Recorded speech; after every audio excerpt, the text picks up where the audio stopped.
After 8 seasons with the Bulls that resulted in just 1 playoff appearance, Zach LaVine has finally been traded to the Kings. Because Chicago hadn't been all that competitive this year, I think the caliber of season LaVine is having kind of flew under the radar.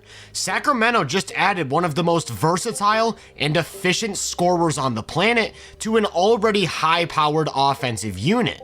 To say they have my attention would be an understatement. For years now, a staple of the Kings offense has been playing with as much pace as possible. Off of defensive rebounds, Sabonis is almost always looking to grab and go, while guys like Monk, Ellis, and Murray streak alongside him for fast break opportunities. This is the most obvious and seamless fit for LaVine's playstyle, as he's one of the best transition scorers in the game. Even though he turns 30 years old in a month, he's still on a very short list of the most impressive athletes in the sport. But let's ignore the highlight plays, such as when he gets above the rim for big-time finishes. What I like most about Zach's game in the open floor is the way he creates scoring chances out of thin air. There's an alternate universe somewhere out there where he instead chose the path of an Olympic track star. Seriously, the way he builds up ahead of steam in a fraction of a second and teleports down the court doesn't even make sense. So whenever he touches the ball with an opportunity to push the pace, if he sees even the smallest opening, he's turning on the jets and getting to the rim with ease. With that speed, he's also incredible at changing directions, which then allows him to create attack angles in the event that a defender steps in front of his initial lane. And again, it almost breaks my mind watching him move like this. Changing directions at that speed without breaking stride is not normal. As a result, he's pretty much impossible to stay in front of in the open floor. Then he's got the leaping ability to finish over any helping defenders. In the rare event that he finds an attack angle and a defender is quick enough to cut him off, that's when you'll see him drop the shoulder to create separation. However, he isn't all that powerful, so some defenders are able to bump him back and throw him off balance, only for him to showcase inhuman body control.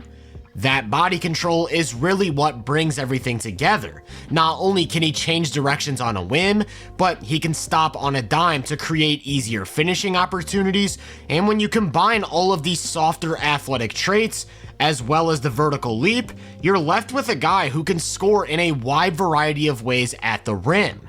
Then the icing on the cake is the touch. There isn't an angle he's uncomfortable going to on layups. On the season, he's 7th in the NBA at over 6 points a game in transition, while generating an incredibly efficient 1.26 points per possession. For reference, Fox was Sacramento's leading transition scorer before the trade, and his marks were 5.4 points a game on 0.97 points per possession, so LaVine instantly becomes the team's most lethal fast break weapon. As for the actual rim finishing, LaVine has made over 68% of his shots at the rim on serious volume, so we're talking about a big-time interior scoring threat. That isn't just in transition. The best part about being that explosive and that fast is that nobody can stay in front of him in the half court either. His first step is absolutely deadly and basically gives him free access to the paint as long as the rest of the defense isn't loaded up. To make things even tougher, he doesn't actually need that big of an advantage. Because of that 1-foot leaping ability, if he gets even just half a step down the lane, he can take off for a high percentage shot. Pretty much the only way for a defender to prepare for that first step is to leave a little cushion of space. Only, that's when he'll counter with his world-class shooting. And when I say world-class, I mean nothing less. This season, he's attempted over 180 pull-up threes, and he's made a ridiculous 44.8% of them. That's like unanimous MVP Steph Curry type of production. And maybe even more impressive than the sheer accuracy is the amount of different ways he can get into them. He's got a really smooth transfer of energy that allows him to pull up with forward momentum going to either his left or right. And he's got serious range on these shots, so if nobody picks him up after crossing half court, he'll pull from as far as 30 feet out. Of course, this then opens up even more for him as a slasher. If defenders overplay the jumper or bite on the hesitation, he's right back to taking that first step on his way to the rim. While the forward-moving pull-ups are a big part of his game, when it comes to off-the-dribble three-point shooting, his go-to is the step back. He's so good at controlling his momentum and timing up these moves that he's often able to create a lot of separation. But it's not like he even needs that much space, thanks to some truly remarkable difficult shot making. Once again, this pairs beautifully with the driving game. You'll often see him weaponize the downhill threat by starting a drive, only to slam the brakes and step back out to the three-point line for a 45% jumper. I also think it's important to note that while three-point shooting is his bread and butter, he does also do a little bit of damage like this in the mid-range. Same thing, defenders are so worried about his driving, and at any moment he can stop on a dime or step back to create separation. But he also has another counter for when he's working inside the arc, and that's the way he'll use spin moves to redirect his attack and find open space. Like I said earlier though, it's not like he needs a ton of space. There are a ton of instances of him going to these moves, not getting that separation, yet still knocking down the shot with precision. And that's because alongside the athleticism, he's on a very short list of the best difficult shot makers in the sport. Whether that means he's smothered by a contest, he's off balance, or falling in any direction, he can capitalize, and it's funny because some of these are legitimately bad shots that most players would have no business taking, but he makes so many of them that he remains super efficient. The ability to make bad shots into good ones has turned him into an awesome release valve. If the clock is running low and they need a bailout, he's your guy. Well, unless you're the Kings, because they happen to already employ a guy who's probably an even better difficult shot maker. And something tells me these two will know a thing or two about playing off of one another. In all seriousness though, the way LaVine uses spins and can make all sorts of off-balance shots also unlocks a pretty nice back-to-the-basket game for him. More times than not, he's looking to turn over his left shoulder for a fadeaway jumper, and the speed with which he spins over his shoulder and gets into a shot makes this basically impossible to contest. That is, unless the defender starts to overplay the left shoulder in preparation for the shot, which is when he'll instead spin over his right for an easy drive to the rim. When it comes to one-on-one scoring, there aren't many in the league who can match LaVine's production. This season, he's actually been the most efficient volume isolationist in the league. He's generating 1.15 points per possession, which, among the 60 players with at least 50 isolations that have resulted in either a shot or turnover, ranks first. Again, I'd like to compare that to De'Aaron Fox. He's among that group of 60, but only ranks 40th at 0.85 points per possession. So not only is LaVine significantly more efficient in transition, he's significantly more efficient one-on-one. And for a team that already has multiple capable playmakers, you could argue that these two things alone make them a better offense. With that said though, more of LaVine's offense starts in the high pick and roll, which means that a huge variable moving forward will be whether or not he and Sabonis can maximize each other. His pick and roll game starts with the shooting. Like I said, he's comfortable pulling up with forward momentum while moving in any direction, and he's got serious range, so they can set these screens from as far out as 30 feet. Most defenders will instinctually go under screens that are set this far out, but against a shooter of LaVine's caliber, that really isn't an option. Even if the big steps up near the level and gets a hand up to contest, he'll consistently take and make that shot.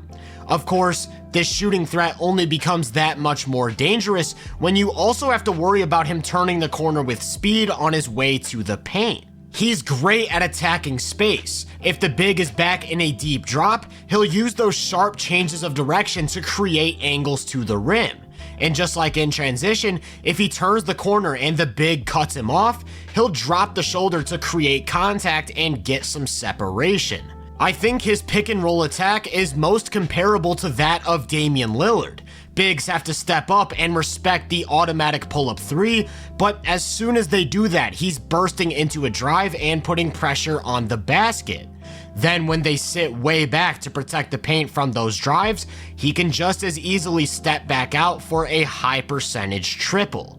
And these two aspects work together beautifully as he can turn the corner on a drive to force the big into a back pedal before getting to that signature step back to create a ton of space on the jumper. Similar to Dame though, I think LaVine struggles a bit with pace coming off of screens. I mentioned how he's looking to attack bigs in space, and he'll often drop the shoulder. If he doesn't create separation, he often ends up in no man's land. Sometimes it feels like he can only play at one speed, and that one speed is extremely fast, so he's prone to some awkward possessions as a slasher. Due to that lack of pace, he doesn't have much of an in-between game at all. Rarely ever will you see him put a defender in jail and patiently get to his spots in the mid-range. All of his actions are very sudden. On this one, he gets run off the line, turns the corner, and has a defender stuck on his back. From there, he should be able to easily work his way to the nail and either get to a jumper or force this defender to commit to the ball, leaving Kobe White wide open. Instead, he immediately steps back into a tough long two.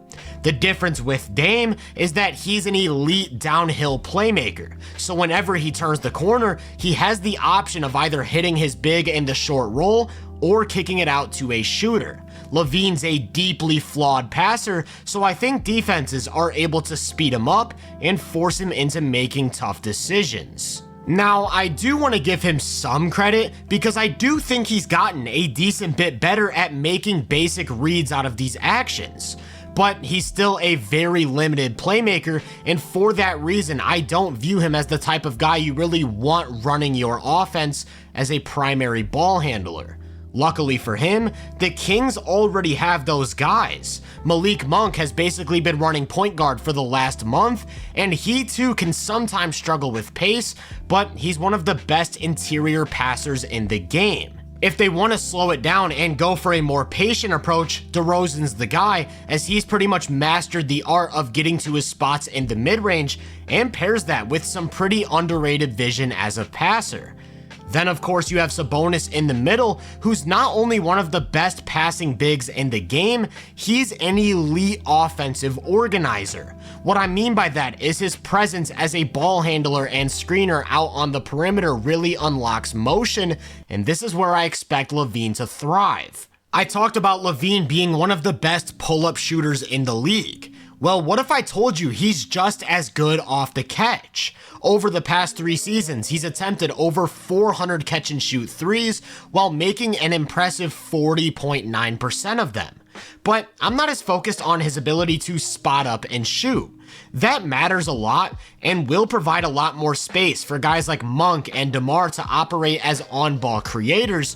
What I'm focused on though is his ability to shoot while on the move and how that fits with Sacramento's offense. When Sabonis is on the floor, there's constant motion and lots of screening.